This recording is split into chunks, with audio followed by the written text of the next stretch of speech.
Hassan Campbell, Gotti. I'm watching, and it just blows my mind.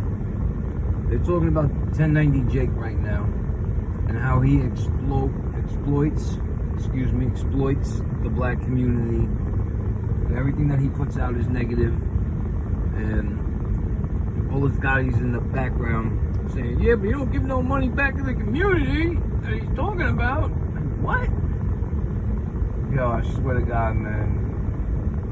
People are such low-level thinkers, and they hate on white people when white people talk about the black community.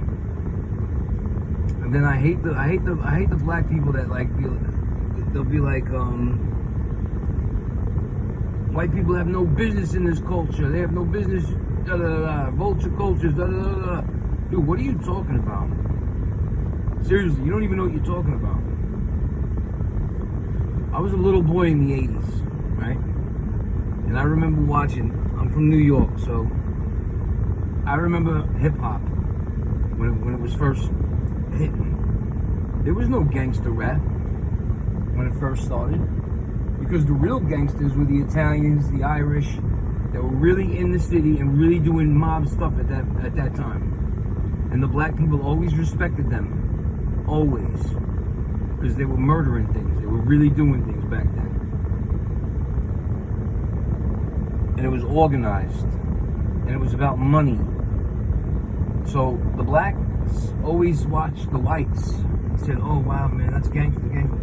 It wasn't until like Mobb Deep and all that things really started getting gangster, and people started naming themselves after white gangsters. Black people started naming themselves after white gangsters. And started like taking on that like gangster mentality, and we can make the Bloods like the mob, we can make this like the mob, and run things like the mob, but they still can't because there's no order. Still to this day, there's no order. They'll just open fire and just let things go. See, the mob at least had order. It's the one thing that the black people do not have is order. When you look at the neighborhoods that they come from, any neighborhood, right? And this is real right here. Watch this. Since the 80s and 90s, look at like neighborhoods in like upstate New York that used to be decent when hip hop really hit, like in the 90s and everything. And this is where it happened, in jail. A black dude would be like, "Yo, where you from?" To another black dude, "Oh, I'm from Schenectady." What the hell is Schenectady? A bird. All that mentality made the black people in Schenectady have to like live up to what's going on in the city. So now every black neighborhood is like a mini Brooklyn, a mini Bronx, a mini, like they have to like make it to the music. Everybody's got to relate to that music, so they got to turn their neighborhood, even if they live in suburbs, they got to turn the houses into bandos. They just got to turn things into shit, just so that it like emulates poverty.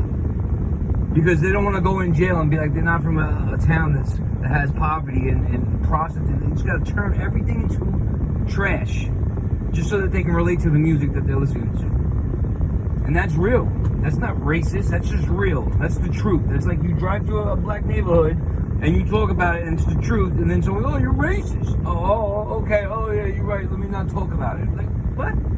So white people can talk about hip-hop because hip-hop is basically the white people's. Because black people have took all the good things out of the white people and all the gangster stuff that the white people were doing and like adopted it.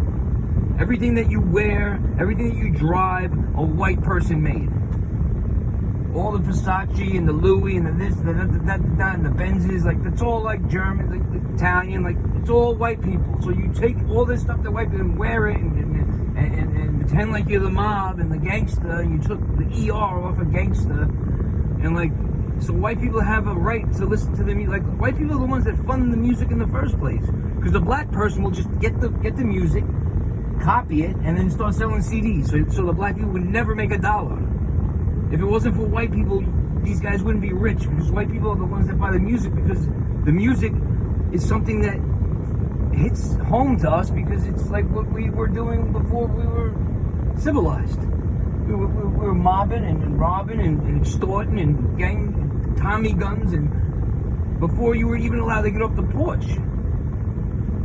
When black people were really just like, they had to like be easy.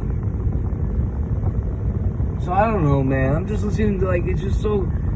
Listening to Hassan Campbell and Gotti just blows my mind. Like, 1090 Jake doesn't have a right to do what he's doing. Like, just stop it, man. You're just jealous. You're just mad. You're just mad that he's got all these views. That's what it is. And it's just disgusting. And Gotti, well, you should give some money back to the community he's talking about. All right, bro. That's my piece.